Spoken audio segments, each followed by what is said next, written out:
आदरणीय दर्शकवृन्द नमस्कार। AP talk टाइममा स्वागत छ। म निरज राज जोशी।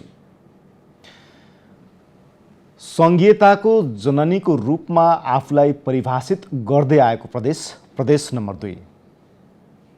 यदि प्रदेश नम्बर 2 ले संघीयताको जननीको रूपमा जसरी आफूलाई परिभाषित गरिरहेको छ, त्यसरी उक्त प्रान्तको प्रदेशको सरकारले काम गरिदिएको भए अहिलेको समयमा संघीय संरचनामा जुन किसिमका प्रश्नहरू उठिरहेका छन्, ती प्रश्नहरू कमजोर र मत्थर हुन्थे भन्ने एक थरीको विश्लेषण छ।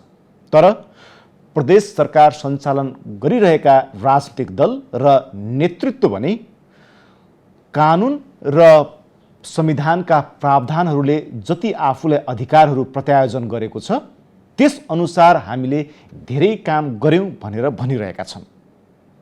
यो बेमेलको स्थिति कसरी आयो? साथै प्रदेश नम्बर 2 मा पछिल्लो समय बेटी बचाओ बेटी पढाओ अभियान तीव्र रूपमा अगाडि बढाइएको छ, तर त्यही प्रदेशमा किशोर बालिका र महिलाहरू बलात्कार र मृत्युको शिकार हुने गरेका घटनाहरू पनि एकपछि अर्को गर्दै बाहिर आइरहेका छन्।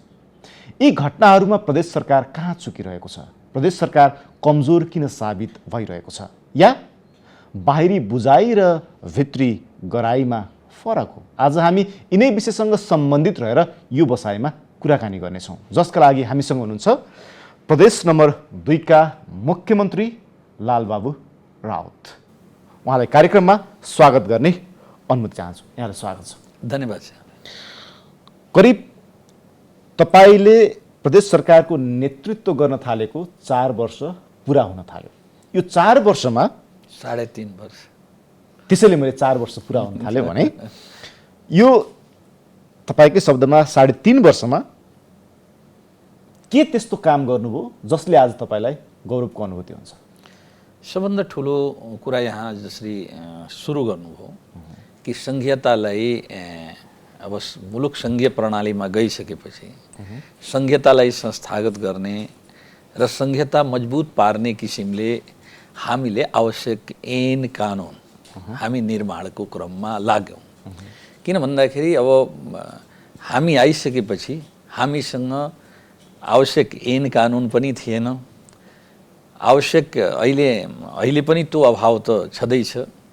विभिन्न किसिमका राज्य सञ्चालन गर्नको लागि चाहिने जुन इन्स्टिट्युसन्सहरू छन्, जस्तो कि अब प्लानिङ कमिसनका इन्स्टिट्युसन, तपाईँ लोकसेवा आयोगका इन्स्टिट्युसन, तपाईँ त्यसै सुशासन कायम गर्नेको लागि इन्स्टिट्युसन, सोसियल ट्रान्सफर्मेसनको लागि प्रदेश सरकारले खोजेको अनुसार काम गर्न सक्ने केही संस्था निकायहरू त हामीसँग त शून्यबाट हामी सुरु गऱ्यौँ। हामीले सुरुदेखि नै तपाईँलाई म भने कि हामी अब सुरुदेखि हाम्रो र प्रदेश सरकारको के धारणा रह्यो भने प्रदेश 2 को कि पुलिस र प्रशासन बिना सरकार हुँदैन। हामीसँग न प्रहरी छ न प्रशासन छ। र यो 3 वर्षको पिरियडमा यहाँले भने जस्तो जसरी ओलीजीको सरकार सुरुदेखि नै संघीयतालाई कमजोर बनाउने र संघीयता कसरी कमजोर हुन्छ भने उहाँको एउटा नीति रह्यो।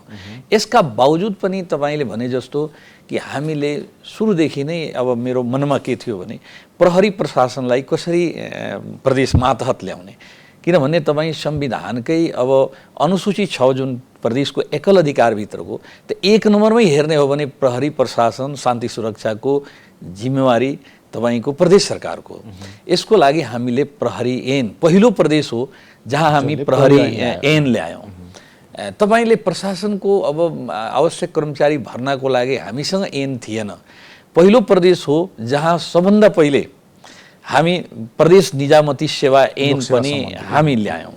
तपाईले म भन्दाखेरि यो पहिलो प्रदेश हो, म यसमा पनि अरू पनि भन्छु कि जहाँ सुशासन कायम गर्नको लागि मैले भने कि यो मुलुक चारैतिर करप्सनले जकडिएको छ, करप्सन चारैतिर छ। र मलाई लाग्छ अहिले पनि कुनै प्रदेशले त्यस्ता साहस गरेका छैन। इन्डियामा तपाईँ सुन्नुभयो होला जनलोकपाल बिल ल्याउनको लागि अन्ना हजारेले त्यत्रो मुभमेन्ट गरे।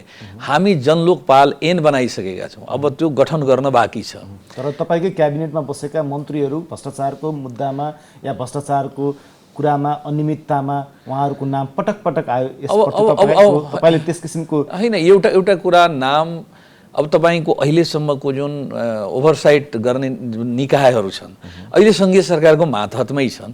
म या मेरो सरकारका मन्त्री या कुनै पनि व्यक्ति यदि त्यस्ता कुनै कार्यमा संलग्न छ भने त्यसलाई म त च्यालेन्ज पनि गर्छु र म चाहिँ रिक्वेस्ट पनि गर्छु कि त्यस्ता यदि व्यक्ति रहेका छ भने त्यो चाहिँ छानबिन गरौँ, यदि दोषी छ भने कारवाही गरौँ।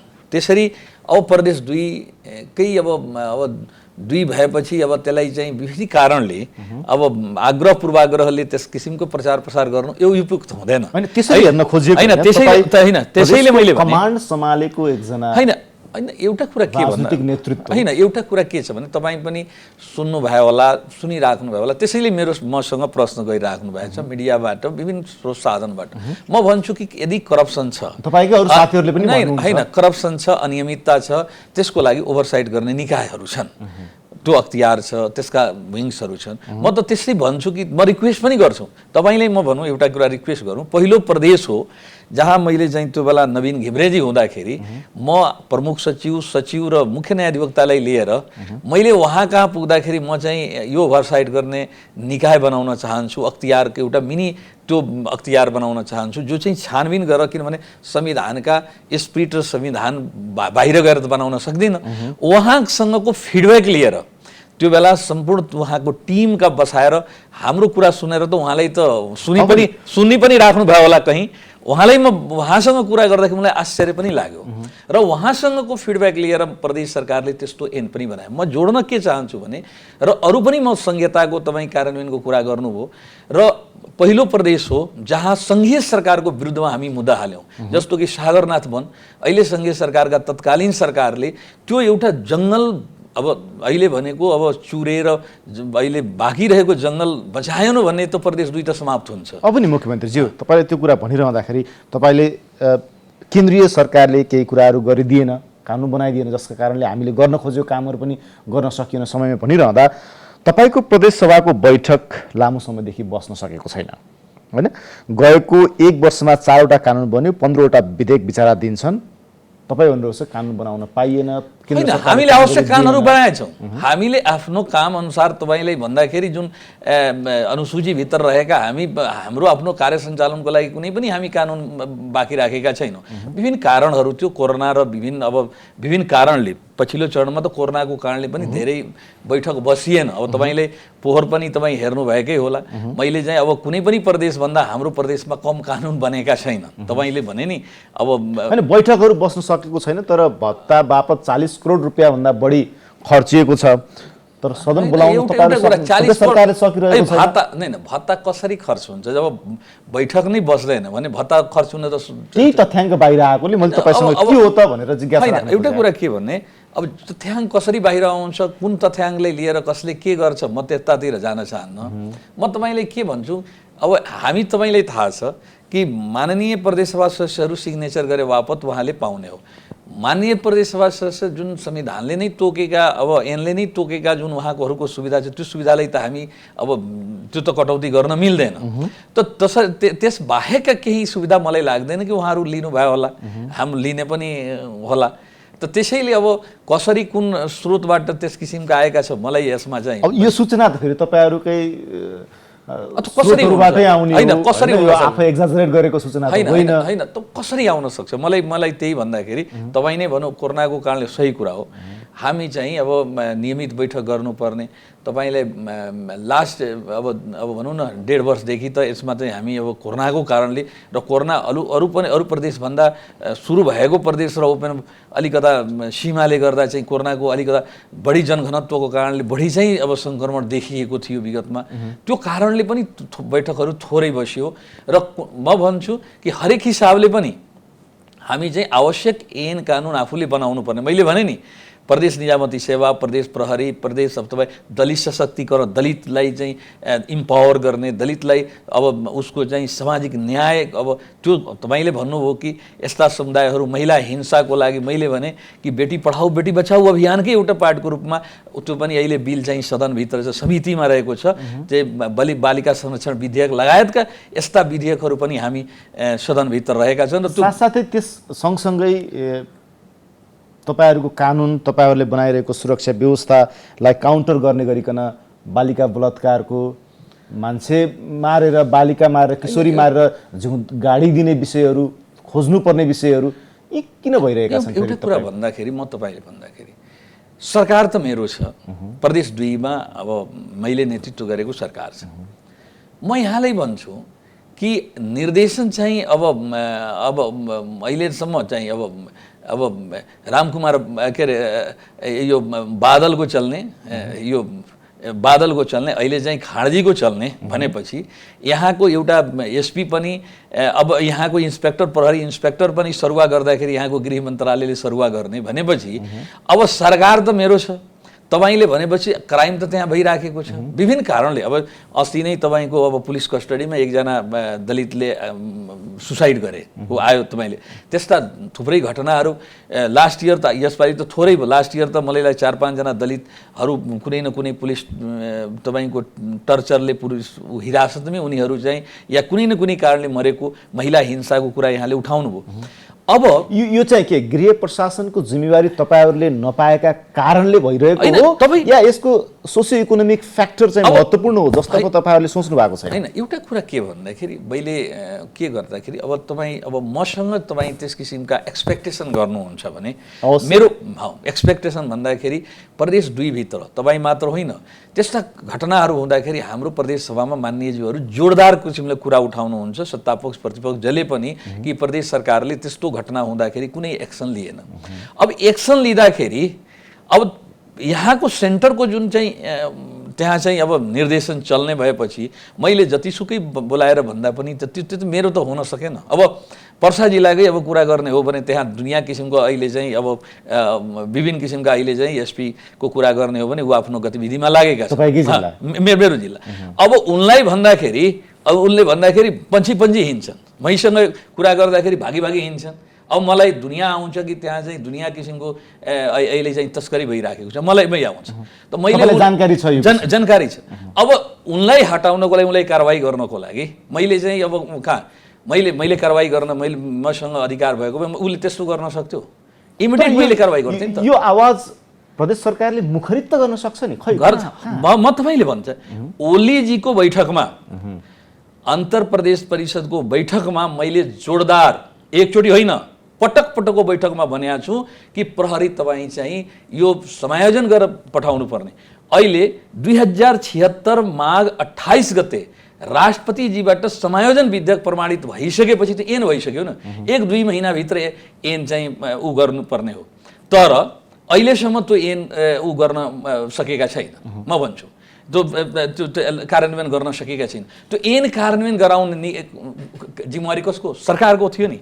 अहिले चाहिँ कमन मिनिमम प्रोग्राममा पनि प्रहरीलाई समायोजन गरेर जाने र आवश्यक इभेन तपाईले भन्दाखेरि विगतमा सुरुका दिनमा केही जिल्लाका संरचनाहरू, जिल्लाका जस्तो कि इरिगेसनका केही डिपार्टमेन्टहरू चाहे जुनसक अहिलेसम्म हामी भएका यातायातका केही कार्यालयहरू पनि गएका छन्। त्यो कार्यालय पनि बिस्तारै यो भन्दा पहिलेको सरकारले तान्दै गइराखेको थियो। अब भन्दाखेरि त्यसको विरुद्धमा म भन्छु नि 1 दर्जन भन्दा संहिताको कार्यान्वयनको पहिले कुरा उठाउनु हो, 1 दर्जन जति चाहिँ केस अहिले चाहिँ हाम्रो आज पनि उमा छ। तपाईले भन्दाखेरि आज चाहिँ अहिले अब नि जस्तै मुख्यमन्त्री फैसलाको क्रममा छ सर्वोच्च अदालतमा। तपाईले केन्द्र सरकारलाई र संविधानमा भएका प्रावधान अनुसार कानुन नबनाइदिँदाखेरि हामीहरू हातखुट्टा बाँधेको अवस्थामा छौँ भनिरहँदा तपाईको क्षेत्राधिकारभित्र रहेको र तपाईले नेतृत्व गरिरहेको संसदले गर्नुपर्ने काम प्रदेशको नामाकरणको नाम अहिलेसम्म टुङ्ग्याउन सक्नु भएको छैन। यो मुद्दा फेरि तपाईहरू अब आउने प्रादेशिक या संघीय निर्वाचनमा लिएर जाने तर्खरमा हुनुहुन्छ या स्थानीय निर्वाचनका लागि एजेन्डा छोडेको हो या के हो? तपाईले भन्दाखेरि पहिले विगतमा म तपाईले जानकारी गरौँ, विगतमा हाम्रो सरकार बन्दाखेरि तपाईले राजपा, राष्ट्रिय जनता पार्टी र हाम्रो समाजवादी पार्टी मिलेर बनेको सरकार थियो। यो सरकार 2 पार्टीको र 2 पार्टी मधेस मुद्दालाई लिएर मधेसी अधिकारको सन्दर्भमा नै हामी एक हाम्रो त्यो आन्दोलनले उठाएको बनाएको सरकार दल थियो भनौँ। हाम्रो सुरुदेखिकै एजेन्डा के छ भने मधेस मुभमेन्ट जो मुलुकमा संहिता ल्यायो, समानुपातिक समावेशितालाई चाहिँ स्थापित गर्यो, मुलुकका उत्पीडनमा रहेका समुदायहरूको अधिकार स्थापित गरायो, त्यो नामले नै प्रदेशको नामाकरण हुनुपर्छ, मधेस प्रदेश हुनुपर्छ। मधेस प्रदेशकै पक्षमा तपाईँ हुनुहुन्छ? होइन, सुन्नु, हामी भन्दाखेरि तत्कालीन राजपा र अहिले चाहिँ अब हाम्रो पार्टी जुन अब जनता समाजवादी पार्टीका रहेका र अहिले चाहिँ जे भए पनि हाम्रो अलग हुनुहोस् एक हुनुहोस् त्यो सबैको एक मत छ। हाम्रो मत कति थियो भने अब तपाईँले भन्दाखेरि अब हाम्रो मत तपाईँको 55 थियो, 55 हामी, बाँकी के छन् नेकपा तपाईँको तत्कालीन नेकपा र काङ्ग्रेस भनौँ, नेकपा अब एमाले र माओवादी मिलेर काङ्ग्रेसको तपाईँको एजेन्डा सुन्नुभयो कि तपाईँको भोजपुरी मिथिला प्रदेश, नेकपाको तत्कालीन अवस्थामा अहिले त माओवादीहरू पनि अलग भइसकेपछि उहाँहरू पनि नाम मध्य प्रदेशमै जानुभएछ, उहाँहरूको जानकी प्रदेश राख्नुभयो। र हामी अब एजेन्डा विगतमा चाहिँ अब उमा लगेका हाउसमा लगेको र लग्दाखेरि हाम्रो त बहुमतले जुन चाहिँ हामी खोजेका छौँ त्यो हामी त्यो गर्न सकेनौँ। हामी प्रस्तुत सदनभित्र छलफल डिबेट बहस नचलाएका होइनौँ, हामी चलायौँ तर हामी अल्पमतमा पर्यो। यानी आयोग समितिहरू पनि गठन गर्नुभयो? होइन, आयोग समिति गठन गरेर छलफल गरेर इभेन भोटिङमा पनि गयो। यसको लागि हामी प्रयास नगरेको होइन। अन्य प्रदेशको हकमा एउटै पार्टी नेकपाकै अब 2/3 मेजोरिटी भएको अवस्थामा त उहाँहरूले त अहिलेसम्म भ्याउनुभयो, विस्तारै गर्नुभयो, किनभने उहाँलाई काम गर्न सजिलो छ। उहाँहरूको एक पार्टी एक जसरी भए पनि उहाँहरूको अलिकता काम गर्न त सजिलो भयो।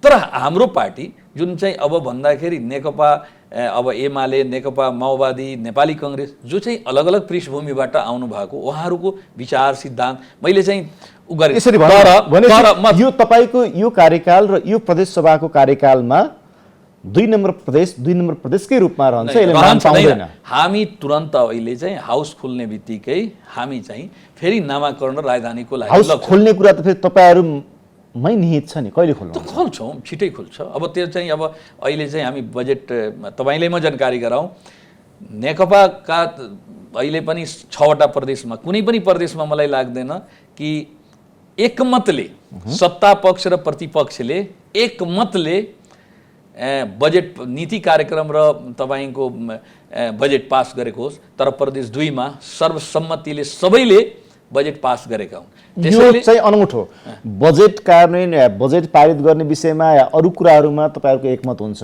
प्रदेशको नाम राख्ने जसले संहिताको उभार ल्यायो, संघीय संरचनामा मुलुकलाई लिएर गयो, त्यसमा चाहिँ एकमत हुन सक्दैन। तर मन्त्रालय फोडेर मन्त्रीहरू बनाउने विषयमा फेरि एकमत हुन सक्छ। यो कुरा के समस्या हो कि राजनीतिक एजेन्डा हो? होइन, राजनीतिक एजेन्डा भन्दा पनि हाम्रो पृष्ठभूमि छ, हामी जहाँबाट आएका छौँ, जसको जगमा मधेस आन्दोलनको जगमा यत्रो मधेसीहरूको शहादतको बलमा यत्रो मुलुकमा परिवर्तन आएको, स्वाभाविक छ त्यो मुद्दाबाट हामी ब्याक हुन गाह्रो छ, हामी हुन सक्दैनौँ। तर हामी प्रयास नगरेका होइन, हामी चाहिँ केन्द्रीय नेतृत्वहरूसँग छलफल नगराएको होइन। तर यसमा खासमा के हो भने अब विभिन्न पृष्ठभूमिहरू, नेपाली काङ्ग्रेसको आफ्नो पृष्ठभूमि छ, राजनीतिक एजेन्डा छ, भोलिका दिनमा उहाँहरूको आफ्नो किसिमले अब उहाँहरूको एउटा आइराखेको एउटा आफ्नो सिद्धान्त विचार छ। नेकपाका त्यस्तै छ। नेकपा अब हुन त नेकपा माओवादी अहिले अलग भएर उहाँहरू आउनु भएछ, किनभने उहाँहरू पहिचानको लागि लड्नु भएछ, पहिचानको मुद्दा नै उहाँहरूको प्रमुख मुद्दा थियो। त्यसैले अहिले हामीसँग अहिले खुलेर नै मध्य प्रदेशको पक्षमा उभिनु भएछ। नेकपा एमाले भनौँ, अब माधव नेपाल समूहका अहिले चाहिँ त्यहाँ संसदीय दलका नेता हुनुहुन्छ ओलीजीका, उहाँहरूको आफ्नो पृष्ठभूमि छ। मलाई यसमा अन्यथा होइन, तर हाम्रो सबैसँग रिक्वेस्ट छ तपाईँको माध्यमबाट, सबैसँग रिक्वेस्ट के छ भने जुन मधेसको जगले मुलुकले संहिता पायो, जुन मधेस आन्दोलनको जगमा यत्रो उत्पीडनमा रहेका समुदायहरूले आफ्नो अधिकार स्थापित गराउन पायो, संविधानमा समाहित गराउन पायो, त्यो नाम हुनुपर्छ भने उहाँहरूसँग पनि विनम्र अनुरोध छ। तर यसका बावजुद पनि उहाँहरूको राजनीतिक पृष्ठभूमि अब नि जस्तै मुख्यमन्त्रीज्यू, तपाईँहरूले मधेस भन्ने नाम छोड्न चाहिरहनु भएको छैन, अरूले आफूले उठाएको नाम छोड्न चाहिरहनु भएको छैन, एउटा कमन नाम मा किन सहमति हुन होइन सक्दैन? हुन्छ, अब हामी प्रयास गर्छौँ कमन नामको लागि पनि प्रयास, तर मधेस नै हुन्छ, चाहे तपाईँ केही अगाडि पछाडि थप्नुहोस्, तर मधेसबाट त ब्याक हुने कुरा छैन। भनेपछि तपाईँहरू कुनै न कुनै रूपमा मधेस भन्ने मधेस शब्द त्यसमा एड्रेस हुनैपर्छ भन्ने तपाईँहरूको अहिले त मधेस प्रदेशै हो, एकल हाम्रो हो, भोलिका दिनमा छलफल गर्न सकिन्छ, तर मधेसबाट ब्याक हुन सक्दैन। अब एउटा जिज्ञासा आइरहेको थियो कि अहिले मन्त्रालय टुक्र्याएपछि भौतिक पूर्वाधार विकास र खानेपानी तथा ऊर्जा मन्त्रालय बीच सिँचाइ सम्बन्धी योजना लिएर तपाईँहरूको बीचमा द्वन्द्व जस्तो देखिएको छ र त्यसमा एउटा मुद्दा उच्च अदालतमा पनि पुगेको छ। यो सर्वसाधारणको जिज्ञासाको विषय पनि छ। अब सरकारको नेतृत्व गरिरहेको हिसाबले तपाईँले यसलाई टुङ्ग्याउन सक्नुहुन्थेन? यो कार्यविभाजन नियमावली, यो क्याबिनेटको अदालतमा जानुपर्ने कुरा होइन। यो किन होइन भन्दाखेरि यो कार्यविभाजन नियमावली हामी अब संसदीय दलको नेता त्यहाँका माननीय रामसरोजी हुनुहुन्छ र उहाँको नेतृत्वमा सरकार छ, उहाँको नेतृत्वमा सरकारमा सहभागी भएको छ। उहाँहरूले नै दिनुभएको अब तपाईँको जुन खानेपानी, ऊर्जा, भौतिक पूर्वाधार र यो महिला बालबालिका, यो खेलकुद मन्त्रालय, अब 3वटा मन्त्रालय उहाँहरूसँग छ। तर अब के छ भने अब स्वाभाविक छ त्यसमा अब खानेपानी र ऊर्जामा अहिले चाहिँ माननीय ओम प्रकाशजी हुनुहुन्छ जो वीरगन्जका हुनुहुन्छ, उहाँको चाहना के छ भने ऊर्जासँग के अरे सिँचाइ हुनुपर्छ जहाँ पनि त्यो मिल्छ। तर हामी चाहिँ त्यसलाई टुङ्ग्याउँछौँ, त्यो ठुलो कुरा होइन। किन भन्दाखेरि अब संसदीय दलको नेताको रूपमा माननीय रामसरोजीले दिनुभएको जुन खानेपानी र तपाईँको ऊर्जा छ भने त्यसै अनुसार हुनु पर्थ्यो, बुझ्नुभयो? किनभने जो चाहिँ र हामी चाहिँ अब तपाईँले भने जस्तो अब जसरी हामी मन्त्रालयका टुक्र्याउँदाखेरि अब कुनै पार्टी यताबाट कि तपाईँले अब हामीले मन्त्रालय टुक्र्याउँ, समायोजन तपाईँहरूलाई गर्नु थियो पार्टीगत रूपमा, यो जसरी हुन्छ तपाईँहरू मिलाउनुहोस्, यसमा मुख्यमन्त्रीले नतान्नुहोस् भन्ने तपाईँको चाहना हो या के? होइन, एउटा कुरा तपाईँले भने जस्तो तपाईँले भिटो पावर त युज गर्न पाउनुहुन्थ्यो मुख्यमन्त्री? भिटो पावर कि भोलि नै क्याबिनेट बैठक गरेर त समायोजन, त्यो क्याबिनेट जाने के अरे अदालत जाने कुरै होइन। किनभने तपाईँ त्यो विवादमा फस्न चाहनु होइन, होइन त्यो होइन, पार्टीहरूको बिच गठबन्धन सरकार छ। अहिले के गर्नुपर्छ भन्दाखेरि हामीले त्यसमा चाहिँ स्ट्रक्चरिङ गर्नुपर्छ। त्यो क्याबिनेटले गर्नु, कार्यविभाजन नियमावली त्यो क्याबिनेट तपाईँकै नेतृत्वको मेरो हो त, क्याबिनेट बसेर जुनमा राख्दा पनि हुन्छ। तर उहाँहरूको के छ भने अब सुरुदेखि नै माननीय ओम प्रकाशजी जो मन्त्री हुनुहुन्छ उहाँको चाहिँ ऊर्जासँग सिँचाइ हुनुपर्छ।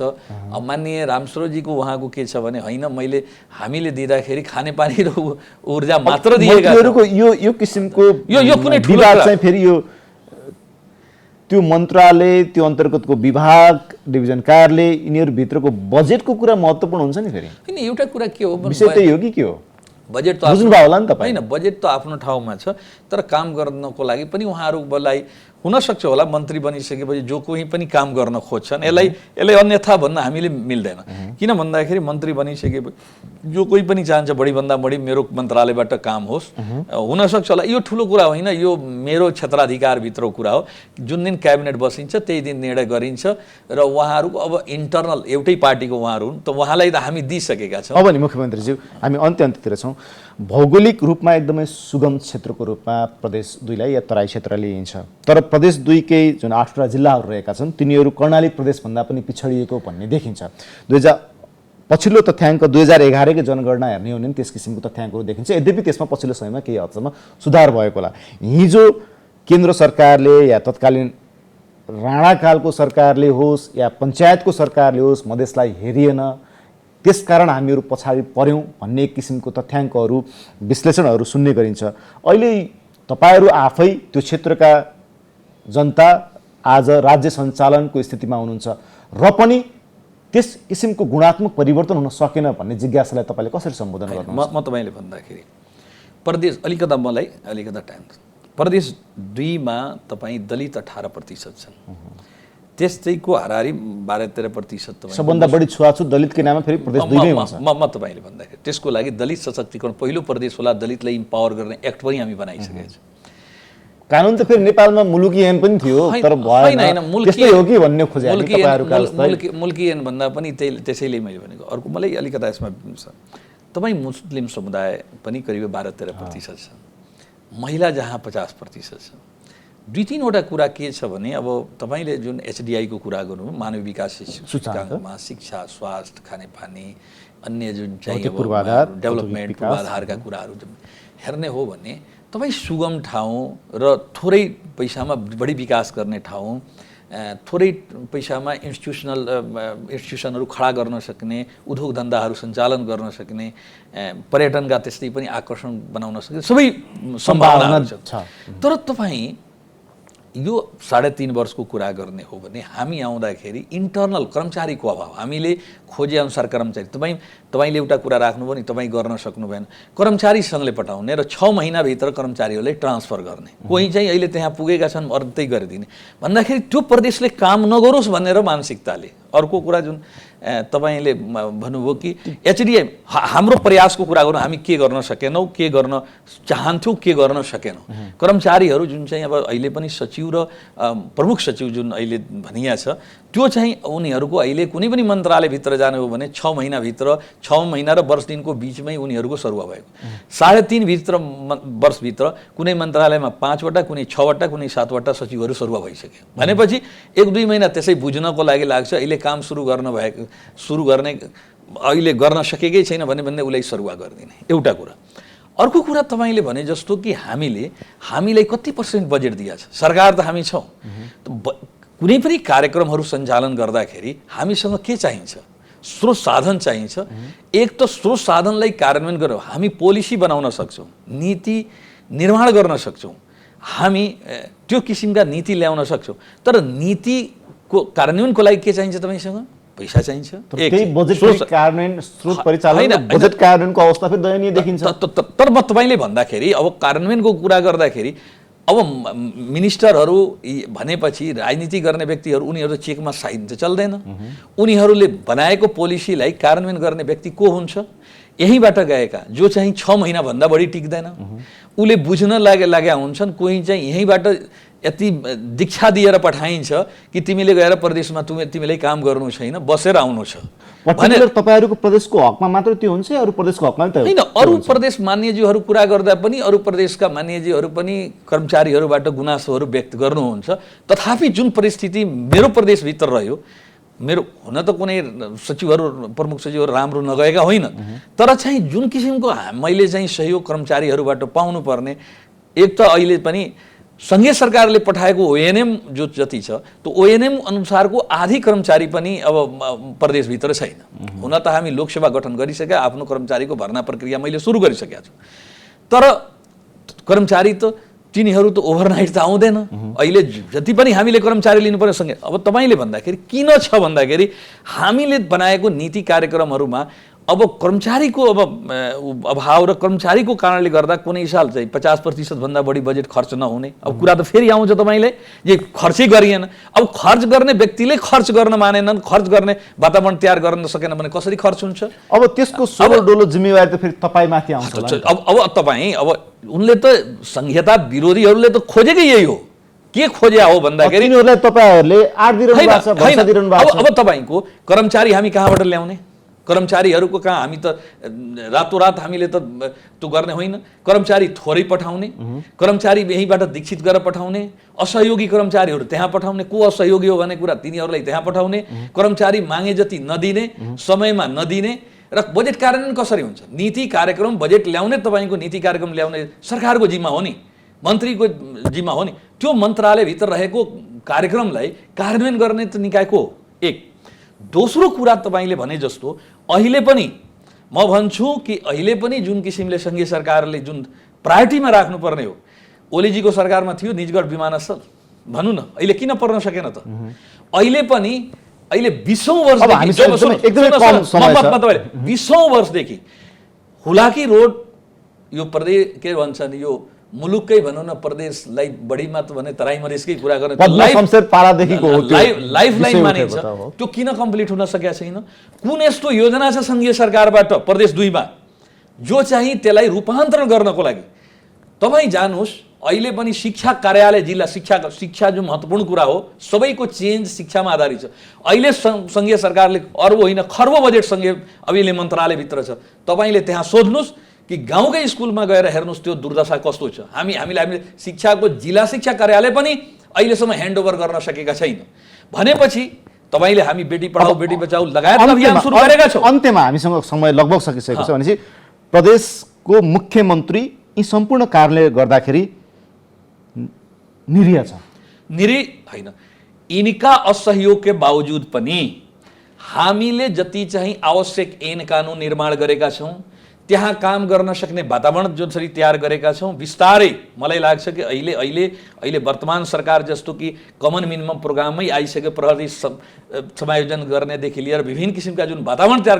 एउटा कुरा मेरो च्यालेन्जका साथ म भन्छु, सङ्घीय सरकार या केन्द्रीय सरकार पहिलेको सरकारले वर्षौँ नगरेका अहिले पनि जुन एक गाउँबाट अर्को गाउँमा जाने रोडहरू, गाउँका रोडहरू, गाउँका सानोतिनो विकासहरू, यिनीहरू स्कुल नदिँदाखेरि स्कुलका बाउन्ड्री, स्कुलका इन्फ्रास्ट्रक्चर तयार गर्नेदेखि लिएर हेल्थका इन्फ्रास्ट्रक्चरहरू तयार गर्नेदेखि लिएर जुन सुविधाहरू अहिले कोरोनाको पिरियडमा प्रदेश 2 का सरकारले जति काम गरेको छ, जति चाहिँ हरेक जिल्लामा PCR मेसिन र त्यो चाहिँ मुफ्त चाहिँ तपाईँको टेस्टदेखि लिएर जति चाहिँ सफलताका साथ काम गरेको छ, केन्द्रीय सरकारको असहयोगको बावजुद पनि जसरी हामी चाहिँ त्यो किसिमका जनतालाई आफ्नो एउटा सरकार छ भन्ने कुरा त्यसको चाहिँ अनुभूति दिलाउन सकेका छौँ, त्यो सङ्घीय सरकारको उपलब्धि हो। र सङ्घीय सरकार यी ओलीजी तपाईँले सुरुदेखि मैले भन्दै आएको जो सुरुदेखि नै सङ्घ भने सङ्घीयता भनेपछि उनलाई एलर्जी हुने, सङ्घीयता भनेपछि उनलाई ज्वरो लाग्ने, भनौँ न जो मुलुकलाई सङ्घीय लोकतान्त्रिक गणतन्त्र नेपालको ठाउँमा नेपाल राख्ने भनेर भनेको छ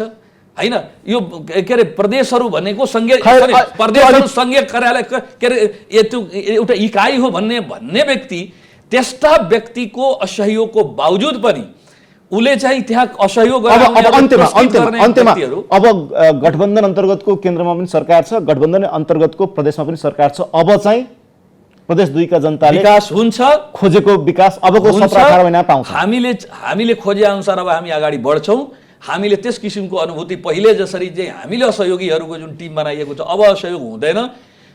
अहिले चाहिँ कमन मिनिमम प्रोग्राममै हामी जुन किसिमका आफ्ना धारणाहरू राख्न सकेका छौँ। मैले चाहिँ अहिले नेतृत्व गरिरहनु भएको माननीय शेरबहादुर देउवाजी र उनका सरकारका मन्त्रीहरूलाई म अनुरोध गर्न चाहन्छु कि यो मुलुकमा यदि परिवर्तन ल्याउनु छ, यो उत्पीडनमा रहेका समुदायहरूको अधिकार सुनिश्चित गराउनु छ र सेवा अहिले सर्भिस एट डोर नै दिनु छ भने सङ्घीयतालाई कार्यान्वयन गर्नु र संविधानमा विडम्बना छ। तपाईँले म भन्छु कि जो संविधान आउँदाखेरि हामीले संविधान सोचे अनुसार खोजे अनुसार नभएर हामी त रोडमा थियौँ नि, त्यो मधेसीहरूमाथि गोली चलाएर ल्याएको संविधान हो नि।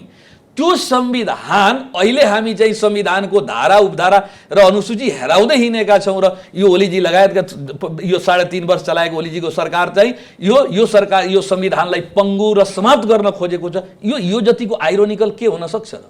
जो चाहिँ विरोध गरे अहिले चाहिँ हामीले यसलाई टेकेर यसलाई आधार अहिले चाहिँ प्राप्त उपलब्धिलाई संरक्षण गरौँ र अरू थपको लागि सङ्घर्ष गरौँ भनेर उद्देश्यका साथ हामी अगाडि बढेको।